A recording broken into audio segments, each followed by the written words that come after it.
Hello children. We are doing important terms in hereditary. We have already discussed some of the terms. Today we are going to discuss about monohybrid cross and dihybrid cross. Monohybrid cross is the breeding between two individuals having one pair of contrasting traits, which produces all hybrid generation for that character. Like here, if we have taken the trait of a purple flower, which is a dominant allele, and here is the white flower, which has a recessive allele. Okay, so when they are bred, then the individual obtained by them is hybrid. Okay, now we talk about dihybrid crosses. Now dihybrid crosses are breeding between two individuals having two pairs of contrasting traits.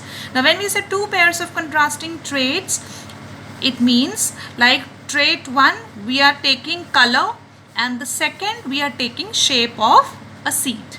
So color of a seed is yellow, and whereas on the other side with the other parent we have a green.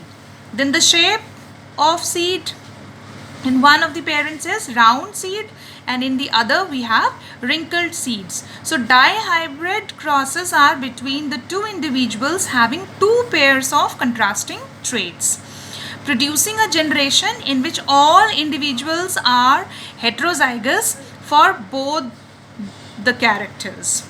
So this is what is the meaning of monohybrid and dihybrid cross. Now we come on to the next term, that is F1 generation. It is also as the first filial generation.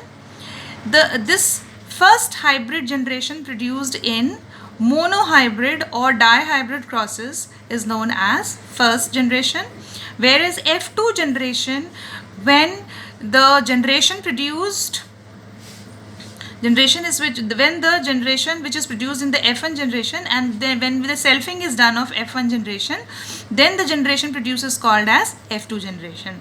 So generation produced on selfing the F1 individuals are called as F2 generations. Fine. It means that in F2 generation the parents are from F1 generation. So when they are bred among themselves, then the generation which is produced, they are the part of F2 generation. Now the last term which we need to know is mutation. Mutation is a sudden change in one or more genes or in the number or in the structure of chromosome. According to the scope of syllabus, we need to know the definition of mutation, which is this, that is the sudden change in one or more genes or in the number or in the structure of chromosomes. Now the various factors which are responsible for mutation can be any sudden change, okay, like exposure towards the radiation or coming in contact with any kind of the radioactive material.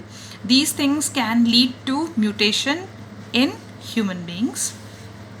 Okay children, so this is all about the important terms for heredity.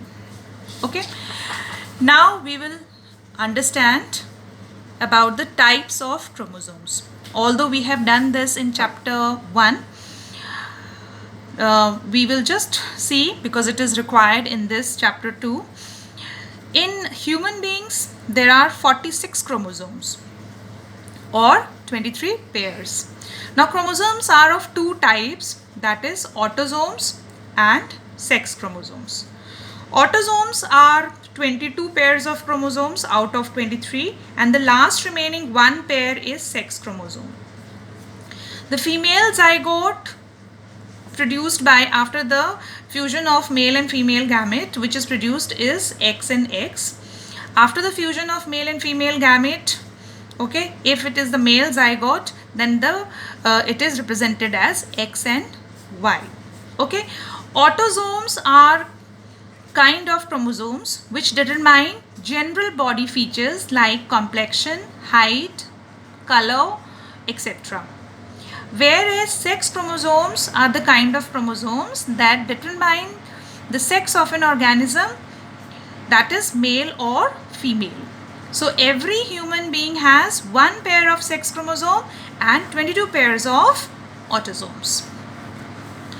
The next one is sex determination in human being. So if the parents are male, they carry the gamete X and Y. If it is a female, it has a gamete X and X. During the fertilization, if the gamete of one of the gametes of the male, if X and X is fused, then it is daughter. If the X and Y is fused, then it is a son. So this is how the sex determination in human beings takes place.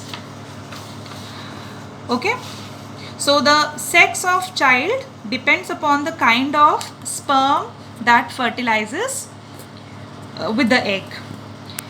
Human sperm has X and Y chromosomes, and females has X chromosomes only. If the sperm is bearing the X chromosomes, if a sperm bearing an X chromosome, okay, then the child is daughter. And if a sperm is bearing Y chromosome, it fuses with an egg, okay. If a sperm bearing Y chromosome, then it fuses with the egg, the child is a son, that is X and Y. So this is how we determine the sex in human beings. Thank you.